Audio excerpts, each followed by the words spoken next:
नमस्कार एवं जय जगन्नाथ दर्शक बंधु आसतु आज आमे जानिबा पुरी श्रीमंदिर किछि अद्भुत रहस्य संपर्क रे। प्रथम रहस्य, प्रकृतिर नियम अनुसार सबु जिनिस पवनर गति दिगरे गति करिथाए, किंतु पतित पावन बाना पवन गतिर विपरीत दिगरे उड़िथाए। एही प्रकृति विरोधी कारणर कौनसी वैज्ञानिक व्याख्या नहीं। द्वितीय रहस्य, पक्षी किंबा उड़ा जहाज केबे मंदिर ऊपर दे उड़ीबार देखा जाए नहीं।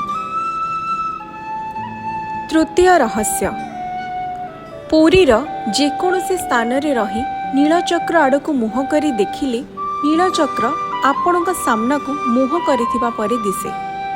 एहार मध्य कौनसी वैज्ञानिक कारण नहीं।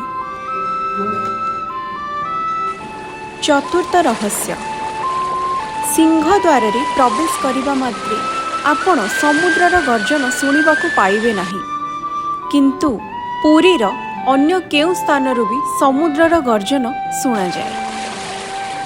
पंचम रहस्य, वर्ष सारा एक निर्दिष्ट परिमाणर महाप्रसाद बना जाए।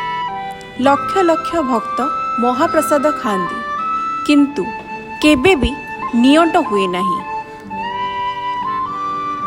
षष्ठ रहस्य, मुगुनी पत्थर निर्मित होइतिबा 34 फुट उच्चार अरुण स्तंभर छाई भूमि उपरे केबे पड़े नहीं। सप्तम रहस्य, पुरी मंदिर उपरु खसी पड़ितिबा पत्थर जार ओजन 10 ରୁ 15 क्विंटाल बोली अनुमान करा जाए, किंतु एही पत्थर मंदिरर केउ स्थानरू खसीची ताहा आजि मध्य रहस्य होई रहिछि। अष्टम रहस्य, पुरी मंदिरर दक्षिण द्वार को लागी पड़िथिबा लंबा पत्थर को आघात कले सेथिरु सुंदर ध्वनि सुना जाए।